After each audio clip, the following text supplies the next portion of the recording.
નમસ્કાર દર્શક મિત્રો, ફાસ્ટ ન્યૂઝ ઇવનિંગ બુલેટિનમાં હું ઉદય રાવલ આપનું સ્વાગત કરું છું। બુલેટિનની શરૂઆત કરીશું ઉમરગામના મુખ્ય સમાચારોથી। ઉમરગામ સોરસુંબા રેલવે ઓવરબ્રિજના બંને તરફ સર્વિસ રોડ સાંકડા હોવાથી ભારે માલવાહક વાહનોને પસાર થવામાં મુશ્કેલી થઈ રહી છે। ટેમ્પો, કન્ટેનર સહિતના વાહનો પસાર થતા જોવા મળે છે। સાંકડા સર્વિસ રોડ ઉપરથી માંડ એક વાહન પસાર થતું હોય છે। કેટલાક વાહન ચાલકો પોતાનું વાહન પાર્ક કરી જતા ટ્રાફિકની સમસ્યા જોવા મળે છે। સ્થાનિક વિસ્તારના વાહન ચાલકો તેમજ દુકાનદારોએ સાંકડા સર્વિસ રોડને કારણે પારાવાર મુશ્કેલી વેઠવી પડી રહી છે। સરીગામ ભંડારવાડમાં ચૈત્રવદ આઠમના દિવસે માતાજીના મંદિરે હવન તથા પૂજાનું આયોજન કરવામાં આવ્યું હતું।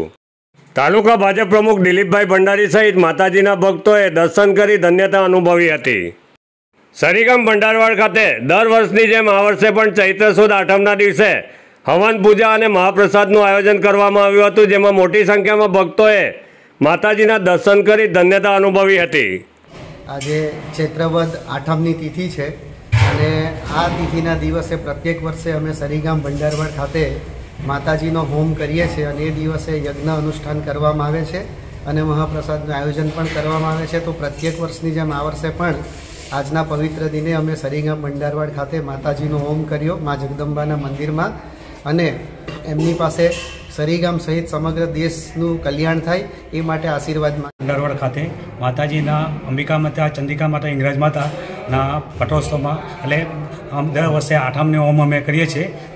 દિવસે આ વર્ષે પણ અમે આઠમનો હોમ સવારે મહારાજ દ્વારા, પંડિત દ્વારા આઠમનો હોમની શરૂઆત કરવામાં આવી અને 8 વાગ્યાથી અને 12 વાગ્યા સુધી હવન પતી ગયું। પછી અમે મહાપ્રસાદનું આયોજન કરવામાં આવ્યું હતું અને તે ઘણા વર્ષના પૂરેપૂરા ગામજનોએ લાભ લીધો હતો અને તે અમે શાંતિથી દર વર્ષે આવો પ્રોગ્રામ કરીએ છીએ।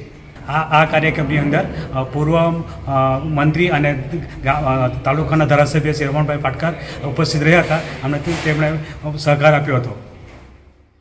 ઉમરગામ તાલુકાના ડેલી ગ્રામ પંચાયત વિસ્તારમાં સોસાયટીના ગંદા પાણી મુખ્ય માર્ગ ઉપર વહેતા થતાં જાહેર આરોગ્ય જોખમાં એવી સ્થિતિ સર્જાઈ છે।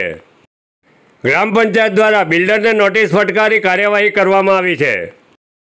ઉમરગામ તાલુકામાં ભીલાડ સરકારી કોલેજ ખાતે વાર્ષિક ઇનામ વિતરણ કાર્યક્રમનું આયોજન કરવામાં આવ્યું હતું।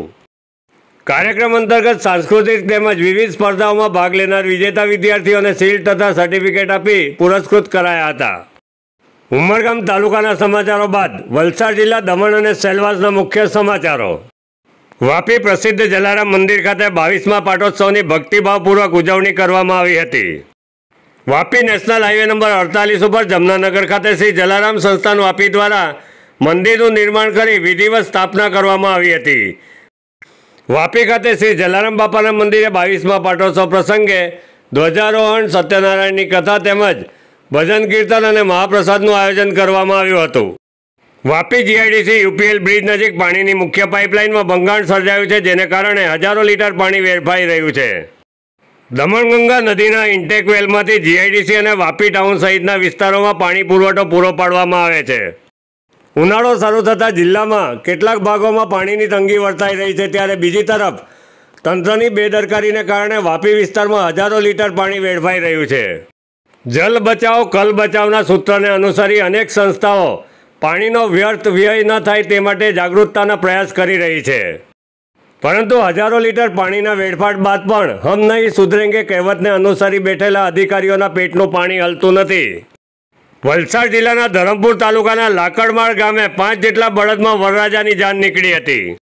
આદિવાસી પરંપરાને જાળવી રાખવા યુવકે વર્તમાન સમયની પ્રથાને નેવે મૂકી બળદગાડામાં જાન લઈ લગ્ન કરવા પોતાના ઘરેથી યુવતીના ગામ સુધી પહોંચતા અનેક લોકો આશ્ચર્યચકિત થઈ ગયા હતા। મારું એટલું જ કહેવાનું છે કે મારા પપ્પાની ઈચ્છા હતી કે આગળ એમણે જોયું હતું કે એમ નાના હતા ત્યારે બળદગાડામાં ગયા હતા જાનમાં, એમની ઈચ્છા હતી કે બળદગાડામાં જાન નીકળે મારી અને લોકોની પણ પેલા કુટુંબીજનોની પણ ઈચ્છા હતી કે બળદગાડામાં જાન નીકળે અને આપણી આદિવાસી પરંપરા સચવાઈ રહી।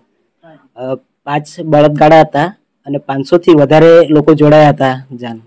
આજના સમયમાં હું એટલો જ મેસેજ આપવા માંગુ છું યુવાનોને કે આપણી આદિવાસી પરંપરા જળવાઈ રહી એ રીતે આપણે કરવું જોઈએ.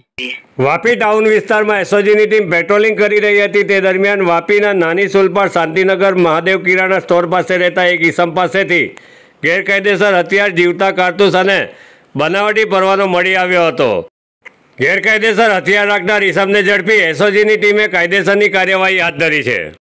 યુવાનોમાં મતદાનના અધિકારના મહત્વ વિશે જાગૃતતા લાવવા માટે NIFT દમણ કેમ્પસ દ્વારા એક અભિયાનનું આયોજન કરવામાં આવ્યું હતું. મુખ્ય મહેમાન તરીકે દમણ નગરપાલિકાના ચીફ ઓફિસર ડૉક્ટર સંજમસિંહ ઉપસ્થિત રહ્યા હતા. કાર્યક્રમમાં ઉપસ્થિત પ્રથમવાર મતદાન કરવા જઈ રહેલા યુવા મતદાતાઓને મતાધિકારનો ઉપયોગ કરવા તેઓએ અપીલ કરી હતી. જાગૃતતા અભિયાનના ભાગરૂપે યુવાનોએ નાટક અને પ્રશ્નોત્તરી સ્પર્ધાનું આયોજન કર્યું હતું. NIFT ડિરેક્ટર સંદીપ સચનાની અધ્યક્ષતામાં કાર્યક્રમનું આયોજન કરવામાં આવ્યું હતું. લોકતંત્રના પર્વમાં સહભાગી બની આગામી 7મી મેના રોજ દરેક જાગૃત મતદાતાઓ ફરજિયાત મતાધિકારનો ઉપયોગ કરે એવી ફાસ્ટ ન્યૂઝની ટીમ નમ્ર અપીલ કરે છે. ફાસ્ટ ન્યૂઝ ઇવનિંગ બુલેટિનમાં આજે બસ આટલું જ. આવતીકાલે ફરી મળીશું. નમસ્કાર.